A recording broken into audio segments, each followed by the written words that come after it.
2 साल की अपनी पदयात्रा में मैंने समाज की, खासकर अनुसूचित जाति समाज की दुर्दशा भी देखी है और इस समाज के जो नेतृत्व करता है, समाज में जो नेता हैं, उनकी मजबूरियों का भी एहसास करा है। हर आदमी बिहार की गरीबी बदहाली के लिए आंकड़ों का हवाला देता है। मैंने भी पिछली बैठक में कहा था कि अभी जातीय जनगणना हुई, उस जातीय जनगणना में जो सबसे भयानक एक डेटा आंकड़ा दिखा कि आज 78 साल, आजादी के 78 साल के बाद भी बिहार में सिर्फ 3%, 100 में 3 बच्चे ही दलित समाज के 12वीं क्लास पास करते हैं। मतलब 100 में 97 आदमी 12वीं क्लास भी नहीं पढ़ रहा है। ये 78 साल के विकास के, सारे आपके प्रयास के बावजूद के बाद की ये स्थिति है। सामाजिक न्याय के नाम पर, बाबा साहब के नाम पर आप भी जागृत हैं, आप भी समाज के लिए कुछ कर रहे हैं, लेकिन आपके, हमारे यहाँ अन्य दलों के विचारकों के, सुधारकों के, नेताओं के प्रयास के बाद भी 100 में 3 ही बच्चा 12वीं क्लास पढ़ रहा है। तो अगर आप 12वीं पास नहीं करेंगे तो आपको आरक्षण का लाभ मिलेगा कैसे? इसलिए जब इस बात को हम लोगों ने देखा, समझा, तो तय किया कि जो बाबा साहब ने बात बताई है उसमें अपने संदेश में सबसे पहले उन्होंने संगठित होने की बात नहीं कही, उन्होंने संघर्ष की बात नहीं कही। सबसे पहले उन्होंने कहा शिक्षित बनो, क्योंकि बिना शिक्षित हुए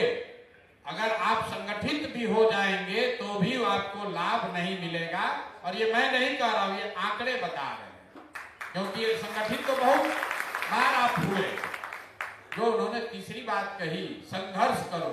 संघर्ष तो आप में से कई लोगों ने, कई महानुभावों ने किया, लेकिन जब तक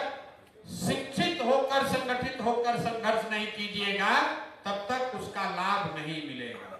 तो पिछले 4-5 महीनों में हम लोगों ने कई छोटी बड़ी बैठकें करके ये तय किया कि भाई जन सुराज का जो संसाधन है उस पर सबसे पहला अधिकार समाज के उस वर्ग का है जो शैक्षणिक, सामाजिक, आर्थिक तौर पर सबसे पीछे है। इसलिए जब ये प्रचार प्रसार का काम शुरू हो रहा है तो सबसे पहले बाबा साहब अंबेडकर के नाम पर उनके संदेश को ले जाकर घर घर पहुंचाने के लिए इस अभियान की शुरुआत की जा रही है, जिसमें आप सभी साथी जुड़ रहे हैं। कई लोगों को लग रहा होगा कि इससे होगा क्या। आप जरा समझिए, 100 गाड़ी जो आपको दी जा रही है, अभी शायद 150 गाड़ी दे रहे हैं, अगर 100 गाड़ी भी आप समुचित तौर पर उसका उपयोग करें, एक गाड़ी पर 4 लोग दिन में अपना सब काम करने के बाद भी